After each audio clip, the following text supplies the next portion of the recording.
So this week we went over opportunities and challenges arising from the rhetor.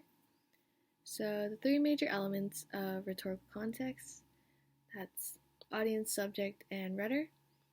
It is the rhetor that can best be understood as both an opportunity and a challenge for rhetorical action.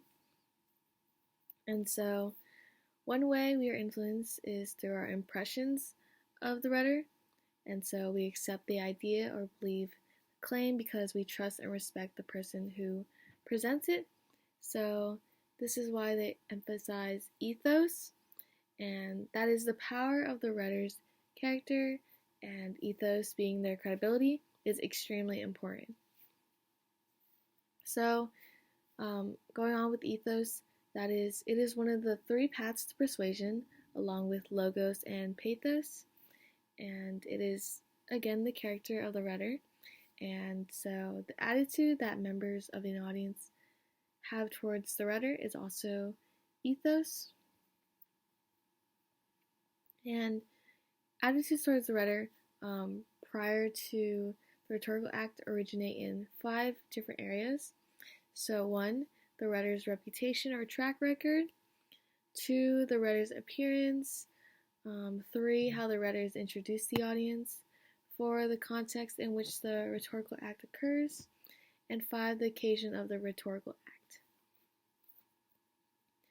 And so with ethos, there is prior ethos and ethos from the rhetorical act, and these are rhetor-related opportunities and challenges. So prior ethos and ethos from the rhetorical act. And with prior ethos, this is their reputation, appearance, introduction, occasion, or context.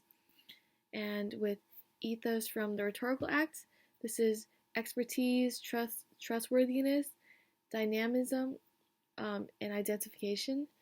And so you judge someone priorly based on their appearance, so that'd be prior ethos. And ethos from the rhetorical act, that is when you actually get to know. So if you trust them, so trustworthiness. And along with that, there's also ethos from within the rhetorical act, and this is classical ethos and contemporary ethos. So with classical ethos, there is phronesis, which is social truths, arete, moral excellence, eunoia, community goodwill, or no classical equivalent. I probably butchered all those words, but moving on to contemporary ethos, there's competence, trustworthiness, identification, and dynamism. And so yeah, ethos is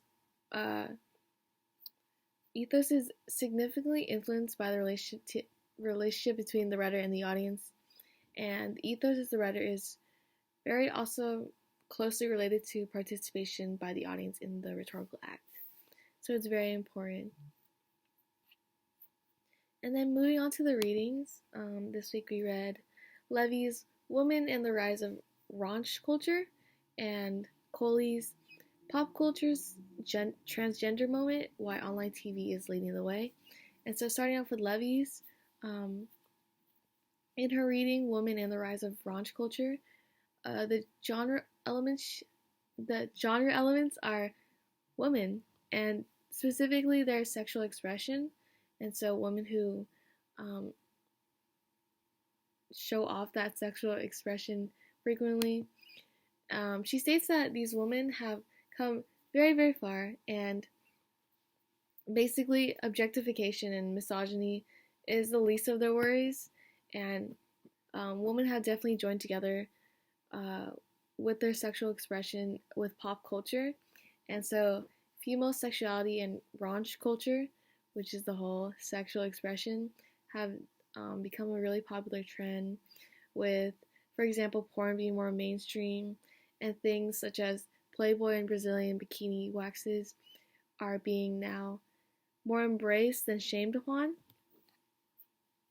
And then in Coley's Pop Culture's Transgender Moment, Why Online TV is Leading the Way, her genre elements are specifically transgender people, and she references a lot of transgender stars and portrayals and how they've definitely come a long way as well. Um, with Amazon and Netflix producing stories with transgender characters and adding a whole lot of representation for this community, it's become something more welcoming and it's now becoming the new normal back when it used to be shamed.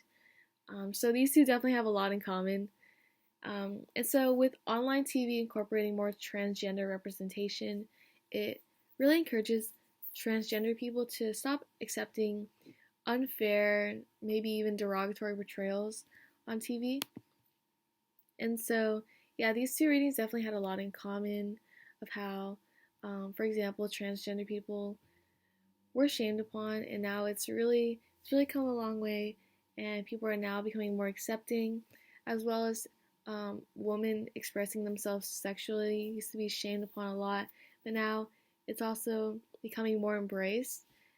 And so, yeah.